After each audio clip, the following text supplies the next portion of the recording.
What if good was never a judgment, but a moment when something expresses itself fully? In Hebrew, tov means good. In Aramaic, tovin, the same root, means goods.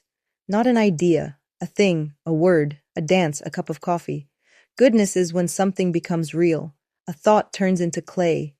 A silence becomes a sound. A soul becomes a sentence.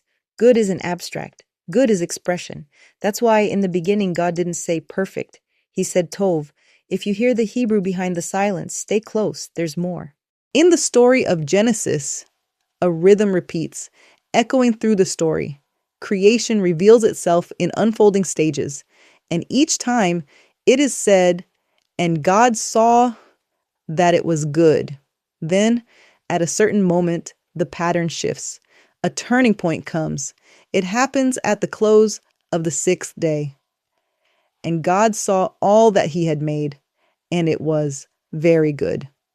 This moment stands apart, unlike all the times before, in which it is said only, good. So what emerged, what was created on the sixth day? On this day, two main things were created, the land animals and the human being, male and female. This is the day all mammals, including humans, now belong to the world. All mammals, humans among them, now belong to the world. This expression appears only after everything already exists together, light and darkness, heavens and earth, sea and dry land, plants, luminaries, animals, human. Only when the entire system is truly complete and every part is connected, it is said, very good. This is the final time.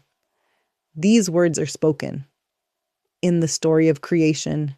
Immediately after that comes the seventh day, in which there is no new creation but fulfillment.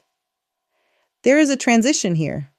Good refers to parts, to stages. Very good refers to the whole.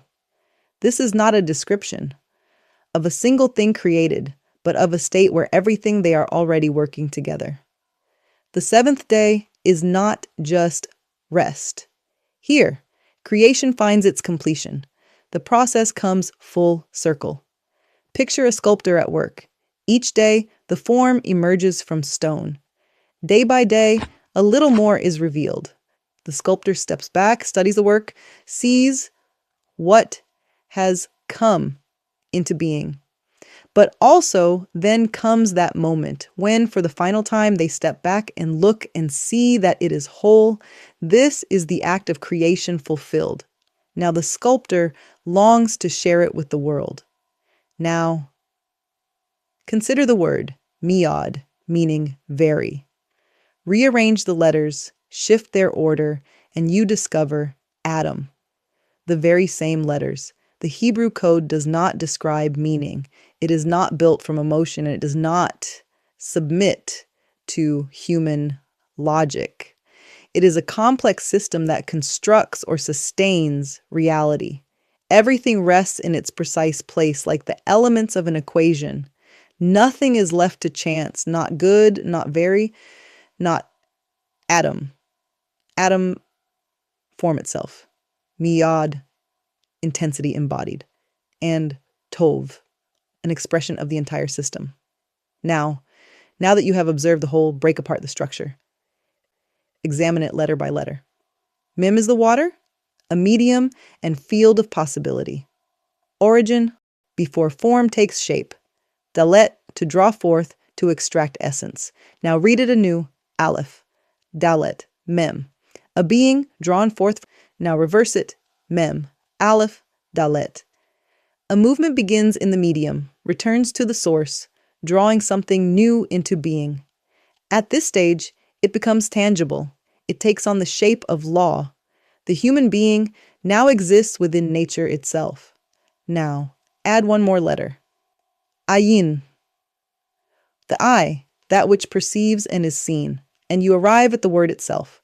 When the letter ayin, which represents that which is visible to the eye, is added to tov, the word teva emerges. This connection between teva, meaning nature, and its roots, to sink or to be stamped, reveals a deeper layer. The world is not merely made, but imprinted, pressed into being, set firmly in existence, and deeply embedded in experience. Creation settles into reality, carrying both beauty and weight. To live in the world is to bear the mark of that first impression, often translated as nature. But in Hebrew, it also carries the meaning to sink, to be submerged, to be stamped into, like something pressed into place, like something fixed deep within the waters. And even the word world carries within it the sense of burden, of something that presses, that weighs. All of it, it is already hidden in the words, nature, and fixed, pressed into lasting form. Tav equals good equals expression, Teva equals nature. Litboa equals to set into the fabric of reality. A movement begins in the medium, circles back to the source, and draws forth something new, an expansion, an intensification. At this stage, the system takes on substance. It becomes structured and real. It is governed by patterns, by what we call laws. Now, humanity dwells within nature. In Hebrew, nature carries a deeper meaning. From this concept, the name Moshe emerges. Moshe, born from the act of drawing out. For I drew him out of the water. Through these structures, these laws, these words, it becomes possible to draw humanity out of the waters. Through law, through structure, through naming. It becomes possible, at last, to draw the human out of the waters, to separate, to distinguish, to truly see. And even the word, olam, world, contains within it a burden, a weight, something that presses down. All of it, it is already present. Words, the real natural world, is a ring that closes gently around us. These are not teachings, these are words in Hebrew, decoded one at a time. Not religious, not spiritual, not academic, just a different way to read what's always been there. If you felt that the Bible is a riddle and Hebrew a code, you're not alone. Every word is a doorway. Walk through. When you learn to read the code, all that is unnecessary falls away. Stories, parables, fables, opinions, even identity, everything else dissolves. And maybe, just maybe, that's why the donkey of the Messiah is white. Because all the material, all the matter, even the flawed, the corrupted, the rejected, is being refined, returned to source, returned to Tov. That's the journey. Not to own the good, but to carry it.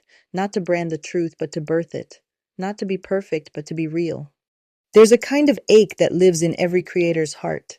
Not the ache of failure, but the ache of not being seen. Even when the process is joyful, the play is alive, and the work is true, there's still a quiet voice asking, did anyone feel this too? In Aramaic, the word tuvin means goods, possessions. But it comes from the same root as the Hebrew word tov, good. So maybe what we long to give and to receive is not material wealth, but meaning in material form. Words, too, are a kind of matter. They are not just ideas, they are vessels. When we shape them, we don't just think, we build. Like clay, they take form. Like bricks, they make the structure. And like bread, they nourish. But here's the paradox. The moment we try to systemize the good, to pin it down, perfect it, turn it into a method or rule, we begin to lose it. This is true in religion, in art, even in the way we use tools like AI. We start with inspiration, with truth, with fire, and we end up with routine, perfectionism, and quiet disappointment. In Hebrew, the word tov is not moral or even pleasant. It's alive. It's what flows. It's what's aligned with its source. When God said, "Let there be light," He didn't say it was useful. He said it was good, not because it solved a problem, but because it revealed something, because it was something. Pure being illuminated. We forget that sometimes, especially when the world becomes noisy with algorithms and strategies, when we're told how to title our truth and tag our joy, when our creation becomes a product and our words become bait. But real goodness doesn't ask for applause. It doesn't need to perform.